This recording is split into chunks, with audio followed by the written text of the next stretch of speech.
guys, and welcome back to Let's Play Lost Odyssey. In the last episode we defeated the Ringmaster user, which was the final battle that we needed to 3-star in the backyard battle arena of the super heavy class division. So now that we have that taken care of, you can go ahead and see that we have 3-starred every single battle except one, which is the new battle that we unlocked from 3-starring or getting 3 stars in every battle before this. So the final battle in the backyard arena is the Immortal. And as you can see on the bottom left, we have 57 stars that we have collected. And this is the last one. If we can 3-star this, we will have a total of 60 stars, which will net us a very nice sword when we turn in the stars. But for now, we are going to focus on preparing for the Immortal. And the description for this battle reads, a demon who lives in the depths of the backyard. So this episode is just going to be preparing for that battle. If you already know how to win and what to equip, then you can go ahead and skip this video. We will be fighting the Immortal in the next battle. But for now, we are going to talk some serious preparation, because this guy is the hardest boss in the game by a long shot. Nothing even comes close when it comes to difficulty wise. So the first thing I want to do is I want to get the correct items that we're going to need. So go ahead and head over to the elevator and choose Lowtown to be taken back up to Lowtown. And back at Lowtown, you're going to head south.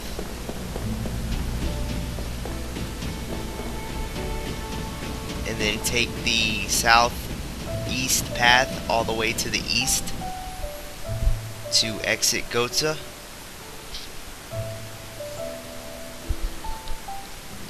Now the destination we're going to want to head over to get some good items is the Kellalon village. So let's go ahead and head over there now.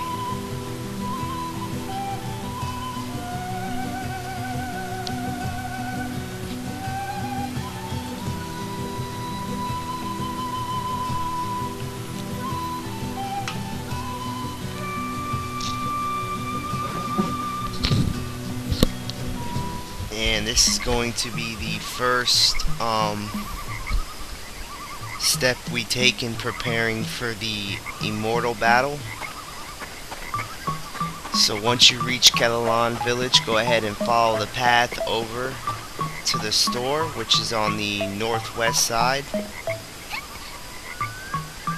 and talk to Kalata the Kellalon so you can access his shop.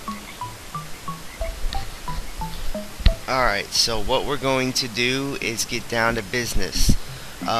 You want to buy a bunch of items here.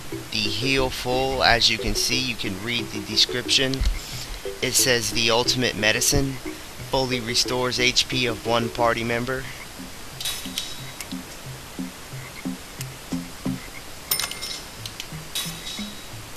So I'm going to make sure I have 50 of them in stock. Mana Prime we don't really need to worry too much about. We should be alright with 20 of them. And the Goddess Medicine. This is probably the most important. It is a mythical medicine that revives a KO'd ally and fully restores HP. So I'm going to go ahead and grab 50 of those as well. So now that we have the, actually I'm gonna go ahead and grab 60 of them, 60 heal fulls, and 30 mana primes. That way we have plenty of healing medicine, and that's probably a little bit much. We don't really need that much. If you are kind of short on money, you should be able to make it through there with 30 of each, but it's going to be cutting it close. Unless you're just a badass, then you don't even need but 10 of them. But I'm going ahead and grabbing 60 of them because I don't want to head back to this village for the rest of the game.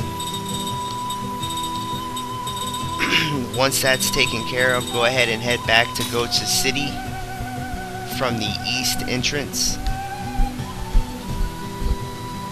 We have everything else we need in our inventory right now.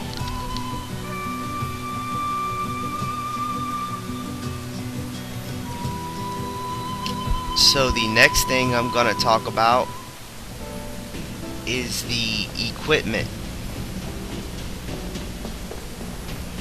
So first off, let's go ahead and get back down to the backyard area. Go ahead and get on the elevator at the northwest side of town.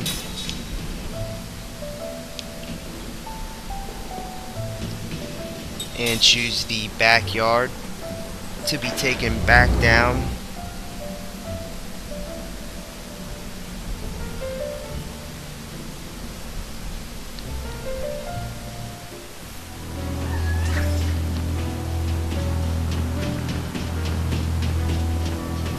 Alright. So, first of all, I just want to say that you should be at least level 85. If you don't have your Immortals to at least level 85, you can go ahead and do that at the Temple of Enlightenment. If you go inside the temple, there's a really good hotspot for fighting the Hellish Kellelons. And in case you don't know, the Hellish Kellelons are the black Kellelons that are found inside the Temple of Enlightenment. Now you can fight a weaker version of the Hellish Kellelon on the outside of the temple at the entrance area, but he will not give you the XP you need. So the ones that you're going to want, there is also a battle inside the Temple of Enlightenment. It's a Hellish Kellelon, but it's only one enemy. The battle that you're going to want to fight that will level you up, it will level you up all the way up to level 98. And then at level 98, it starts taking 2 battles to level up. Or I'm sorry, you can level up all the way to 97 in 1 battle per fight. You level up once per battle. And then when you hit level 97, to get to level 97 to 98, it takes 2 battles. And then to get to level 98 to 99, it takes 4 battles. So yeah, that's the quickest way to get to level 99 in the game. The hotspot is when you enter the Temple of Enlightenment. Go ahead and go straight through the first area, which is going to be the Square of Eternity, and you should be at the Precipice of Hopelessness. I know this by heart because I just got out of there. And you're going to head to the west and head up the stairs to the south. And by taking the doors there, you should reach a area of the Temple of Enlightenment called the Corridor of Timelessness. Once inside the Corridor of Timelessness, you can go anywhere you want. The specific hotspot is by the final elevator that you take down to fight the legendary sorcerer Fu. If you run around on the platform that elevator's on, usually like 1 out of every 3 or 4 battles will be the 2 Hellish Kellelon battles. So there's where you want to go. It is at the Corridor of Timelessness. area of the Temple of Enlightenment. Once in that area, make your way over to the final elevator that you take down to fight Fu. But don't go down, just run around on that platform that the elevator's on. There you should be able to get into a bunch of battles with the 2 hellish Kelolons. Now make sure you go in there prepared, because the hellish Kelolons have some pretty nasty damaging attacks. So you're going to want to have the skill double cast, and simply double cast Groundus on them with Sarah and Ming. And if you follow that up with combo coming from Kaim and Seth, and then physical attack with Sed, you should be able to take out 1 hellish Kelolon in 1 turn. That should make things go a little bit smoother and faster for you inside the Temple of Enlightenment. So do that. You can get to level 97, and then at 97 it takes 2 levels to level up, or 2 fights to level up, and then 4 fights to level up from level 98 to 99. So the level that I would recommend getting to before fighting the Immortal one is at least 85. At the best you can go 99 like I did, and even at 99 it's going to be a challenge. Alright, so whenever you decide on what level you want to get to and you have gotten there, the next step we're going to talk about is the equipment to wear. So depending on what you've chosen, there are 2 different weapons I would suggest to equip Kaim with. I'm using the Age of the King sword. If you have the other ultimate weapon for Kaim, it's called the Durandal. So those are the 2 swords I would highly suggest putting on to Kaim. Either the Age of the King or the Durandal ultimate weapon. So in my opinion, the Age of the King is definitely better. It's stronger, it has more attack power, and yeah, that's the main thing. For rings, I went ahead and went with the Greed Ring. In my opinion, this is the best ring you can get in the game, and you can craft it from level 3 rings. All you have to do is find Ringmaker Trace, and he will give you access to level 4 or level 3 rings. And the Greed Ring is one of the very many rings that you can craft. So with that being said, I highly suggest to equip the Greed Ring onto Kaim. And if you have another one, I would equip it to Seth. And for the accessory, now if you want to go ahead and build your characters like mine, go ahead and equip the Twin Cross, which is double back. And what that does is it occasionally doubles the counterattack damage. Now the reason why I have this specific accessory equipped onto Kaim is because of his skill slots. We have all of the main skills we need equipped onto his skill slots, which I will get to later. But for now, all you need to know is that we have the counter attack and we have the counter up skills equipped onto Kaim right now. So what that does, and we also have evade up. So what that does is evade up lets you evade physical attacks more often, and that lets you counter attack more often. And the counter up also lets you counter attack more often. So with those 2 skills combined, you're going to counter attack pretty much every time you evade from a physical attack.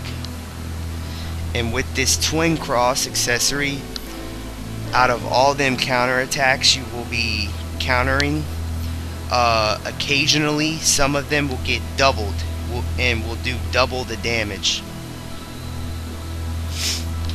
So with that being said, that is Kaim's equipment. He is at level 99. He has 9,999 HP, 532 MP. He has an attack of 3,076 and a defense of 1,445. And again, his weapon is the Age of the King. His greed ring is equipped as a ring, and his accessory is the twin cross. Moving on, we're going to head over to Seth. Now Seth has the ultimate weapon, the White Ignis. So if you've been following this guide and you want to have the same stuff I have equipped, then go ahead and equip the White Ignis. Now if you chose to give the ultimate weapon to Kaim, which was the Durandal sword, then Seth should be equipped with the Age of the King sword, which we currently have on Kaim. So either way, the two swords will be reversed.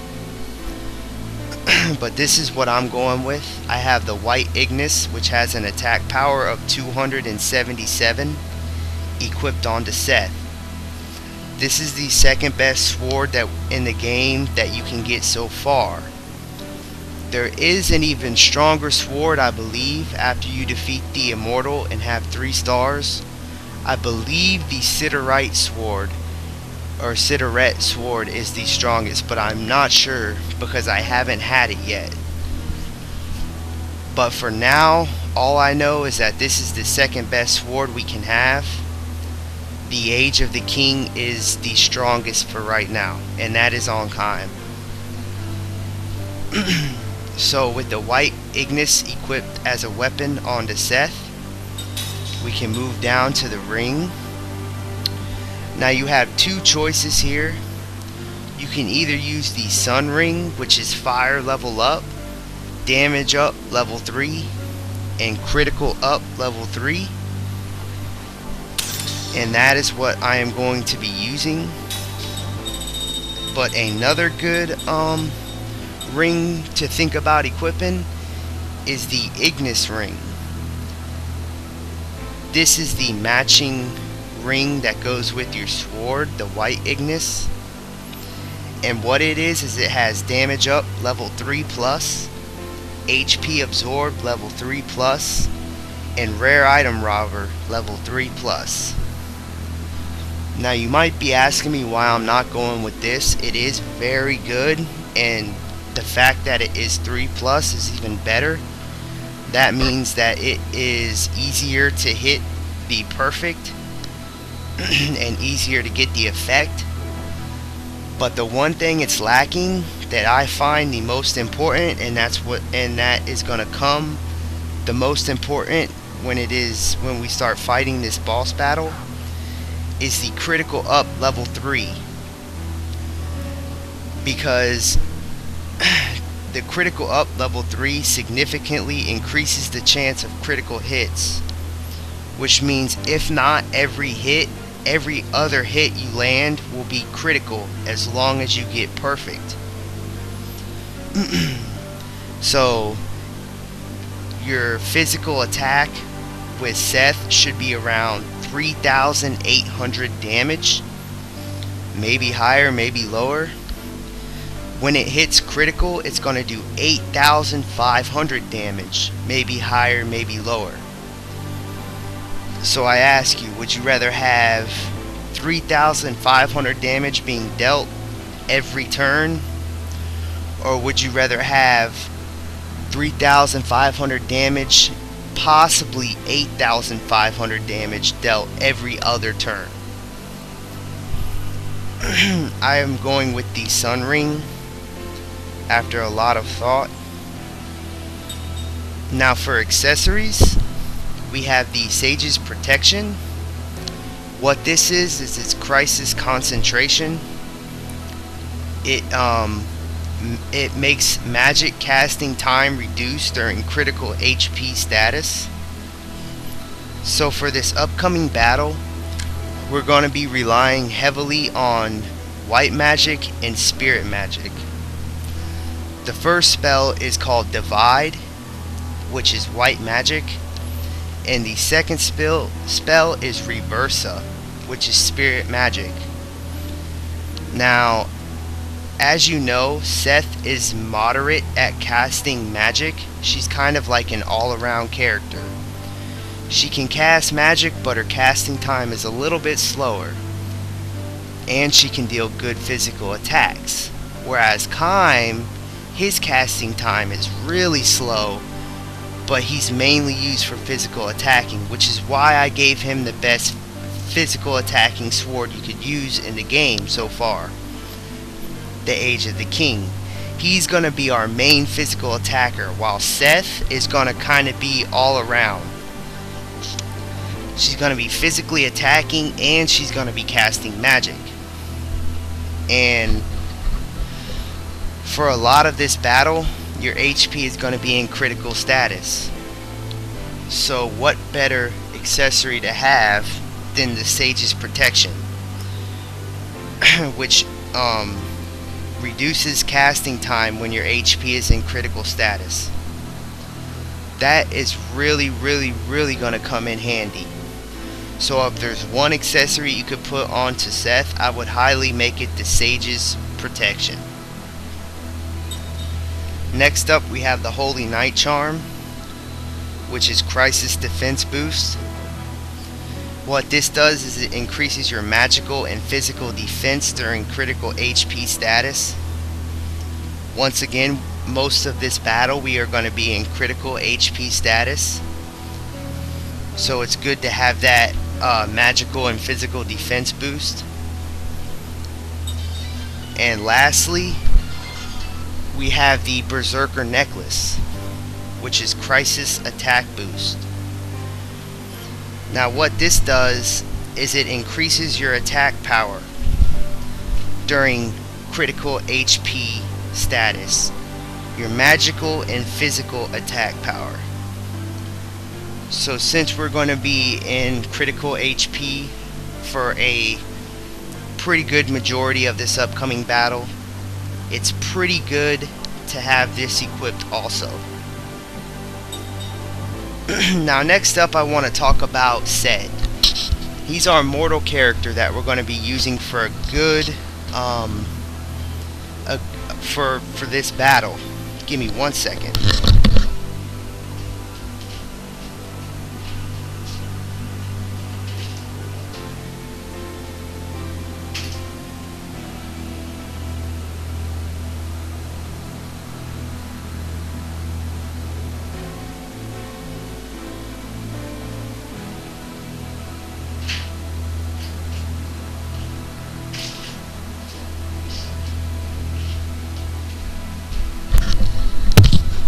Okay, sorry about that, guys.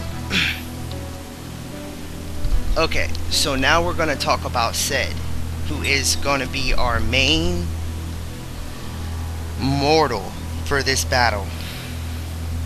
Now, usually mortals in this battle just get crushed outright.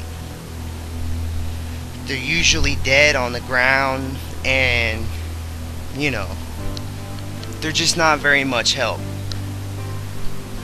But Sed, we have managed to buff up so that he is going to definitely hold his own on this battle, and he is going to be of very big use to us. I'll tell you why he is going to be the most use to us later. But for now, his weapon that we're going to be using is the Magic Rifle of Anaria, which is his ultimate weapon. It has an attack power of 392, which is very good considering it's a rifle. Matter of fact, that's the highest attack power we have besides the Age of the Kingsword. So, yeah, we have this magic rifle equipped because it's his ultimate weapon. So that's enough said about that. Get it? Enough said.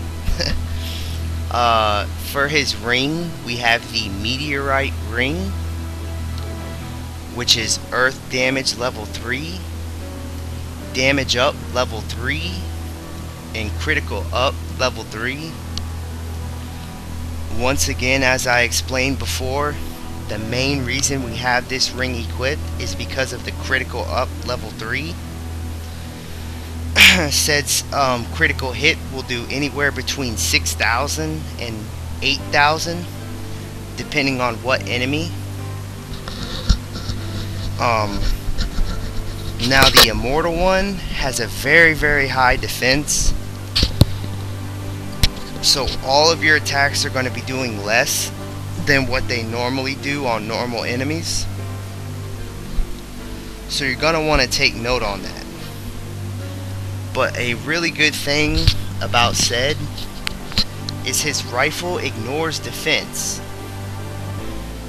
sometimes, depending on if the enemy is hardened or not. So yeah, the main reason we have this ring equipped is for the Critical Up level 3. We're gonna hope to get a lot of damage dealt with this guy, and if not, he has the skill Double Item, which is gonna be one of the most useful skills in this battle. This guy is just pretty much gonna hold his own, and he's gonna be our item support guy. He's gonna be throwing power bottles onto certain characters. He's gonna be throwing the goddess medicines onto characters. All of that. This is gonna be our support guy, along with a pretty good damager because of his magic rifle of Anera. Onto his accessories, we have the Gigantus Brooch, which is HP max up 3. Now if you notice, this is the only mortal that has 9,999 HP. Everyone else doesn't even get close to that, besides Tolton. He can kinda get up there, but not this high.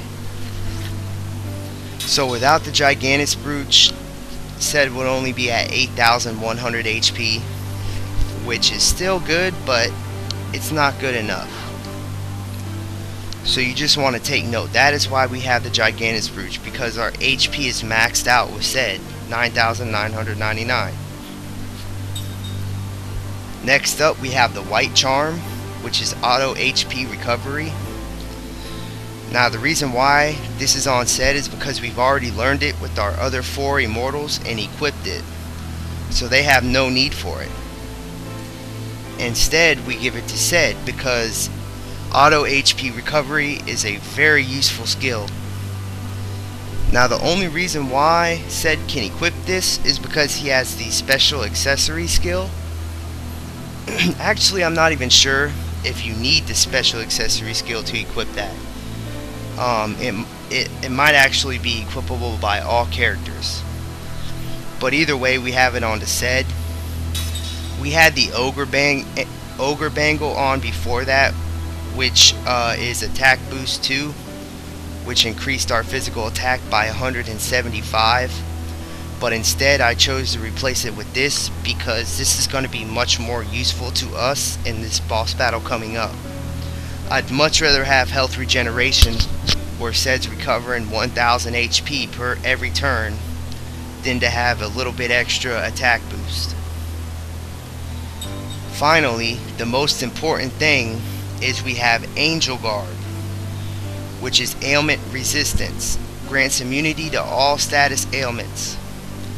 Now one of his main attacks is causes status ailments, every single status ailment on all your characters. So whoever doesn't have this accessory equipped, or the skill ailment resistance equipped, is really gonna get messed up, they're going to get hit with Petrify, Paralysis, Blind, Poison, Curse, Darkness, Dizziness, everything. And you want to take note that Set is the only mortal that can equip this, which is why I'm using him.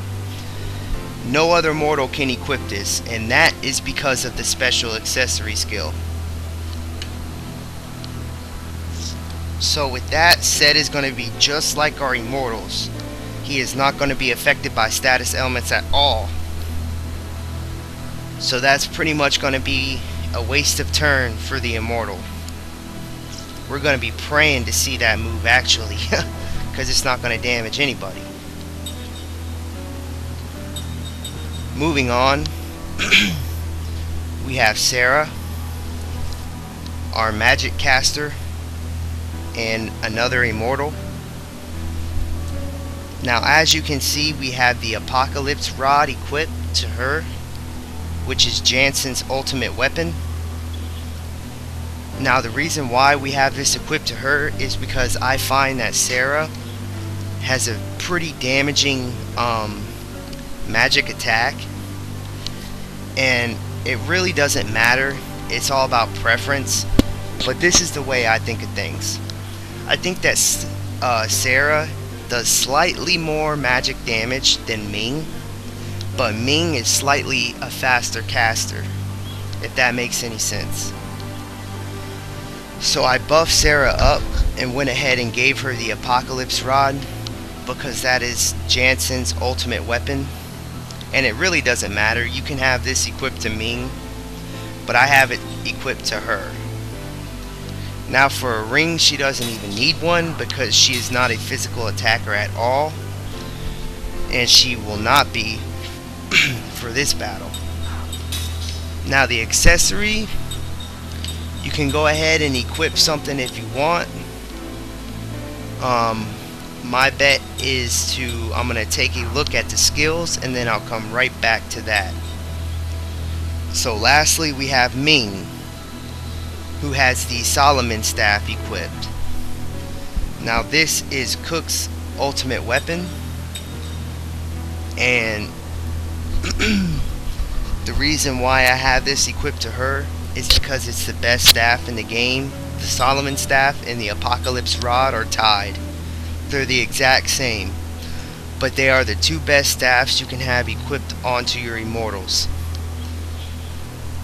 So I just gave her the remaining staff. Again, we're not using Ming as physical attacks, so there's no ring needed. And again, I'm going to get back at the accessory. So I'm going to quickly go ahead and cover the skills because we're running out of time. Alright, for Kaim, I'm just going to read the skills in the list. I'm not really going to explain why I have these skills equipped, because I have in previous episodes, and you guys should know by now, because we are entering the final few episodes of the game. So you guys should definitely know by now, because I've explained this like 4 or 5 times. So I'm going to go ahead and read the skills. For Kaim, we have level 8 Black-White Magic, level 8 Spirit Magic, Complete Defense, Auto HP Recovery, Ultimate Analysis, Evade Up, Attack Boost 1, Combo, Lucky 0 Magic Damage, Persistence, Nullify All Elements, Slot plus 5, Absorb Attack, Auto MP Recovery, Counter Up, Special Accessory, Royal Equipment, Slot plus 10, Absorb Magic, Reduce Casting Time 2, Attack Boost 2, Weapon Guard, MP Max Up 4, Counter, Magic Defense Boost 2, Auto Barrier, Auto Shield, Ailment Resistance, Crisis Defense, Defense Boost 2. And that takes care of Kaim's skills. Seth has more or less the same skills, but I'm going to go ahead and read them anyways. We have level 8 Black-White Magic, level 8 Spirit Magic, Attack Boost 1, 3 accessories, HP Max Up 4, Evade Up. We can we can quickly switch Turntail with complete defense. Combo: absorb magic, absorb attack, nullify all elements, slot +5, defense boost 2, special accessory, crisis defense, slot +10, weapon guard, persistence, lucky 0 magic damage, reduce casting time 2, attack boost 2, counter up, max MP up 4, auto HP recovery, magic defense boost 2, auto barrier, auto shield, counter, auto MP recovery, ailment resistance, and that's it for Seth. Moving on to Sarah, we have level 8 black white magic, level 8 spirit magic, reduce casting time 2, reduce casting time 1, auto HP recovery, mental stability 1, ailment resistance, level 4 composite magic, mental stability 2, black staff, slot +5, HP max up 4, absorb attack, defense boost 2, HP max up 3, slot +10, auto MP recovery, persistence, nullify all elements, lucky 0 magic damage, complete defense, auto shield, auto barrier, absorb magic, HP max up 1, magic defense boost 2, MP conservation, HP max up 2, crisis defense, and double cast. For Ming, we have level 8 black white magic, level 8 spirit magic, reduce casting time 2, reduce casting time 1, auto HP recovery, mental stability 1, ailment resistance, level 4 composite magic, mental stability 2, absorb attack, white staff, slot +5, HP max up 4, defense boost 2, HP max up 3, slot +10, auto MP recovery, persistence, nullify all elements, lucky 0 magic damage, complete defense, auto shield, auto barrier, absorb magic, HP max up 1, magic defense boost 2, MP conservation, HP max up 2, crisis defense, and double cast. Lastly, I'm going to go ahead and read off each character's HP, MP, attack, defense, and attack speed. This is going to come in handy when you guys are deciding what moves to make on the board. For HP, Kaim, HP 9,999, MP 532, attack 3,076, defense 1,445. Kaim's our physical attacker. He's got an attack speed of 4. He's going to be used as our powerhouse physical attacks. Seth, level 99, HP 9,999, MP 728, attack 2,772, defense 1,362, attack speed of 1. Seth's got an attack speed of 1, which means she's going to be quick on her feet. We're going to use her for preemptive strikes, and we're going to use her as a flexible physical attacker and magical attacker.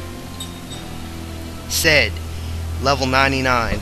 He's got an HP of 9,999 and an MP of 250. Attack 2,142. Defense 1,239. He's got an attack of 3, which is slightly quicker than Kaim. Sed is going to be a physical attacker as well as a support character. He's mainly going to be used for his items and to get people back up on their feet. Sarah, she's at level 99, HP 9,720, MP 999. She's got an attack of 966 and a defense of 619. She's got an attack speed of 8, but her magic casting time is the quickest in the game, tied with Ming. Sarah is going to be our main magic caster. We're going to use her to deal massive damage against this boss. Ming, level 99, She's got an HP of 9,720, MP of 999. She's got an attack of 966 and a defense of 619 with an attack speed of 8. But her and Sarah's casting speed is unmatched. They're the quickest in the game. Ming is like Sarah. She's our main magic attacker, and her and Sarah together are going to work and put in massive damage with magic on this upcoming boss. Finally, I told you I would pick an accessory. I'm not sure what I want to put, but I'm just going to quickly look over.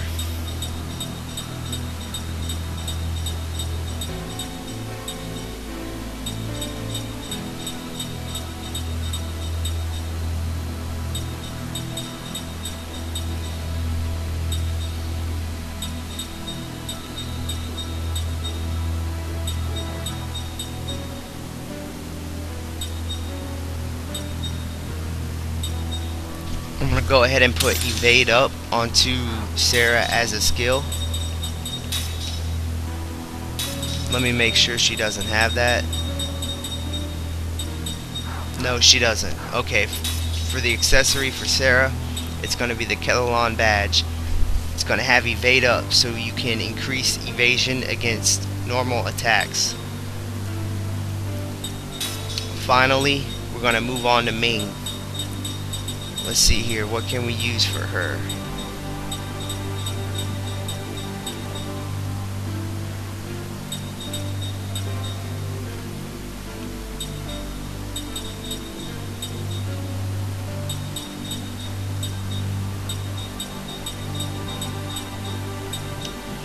I'm gonna go ahead and throw the, where is it? Right here. Knight's Earrings, defense boost 1. It's not much, but it's gonna help out, and it's better than nothing. So with that taken care of, you guys are now prepared and you know what you're getting into.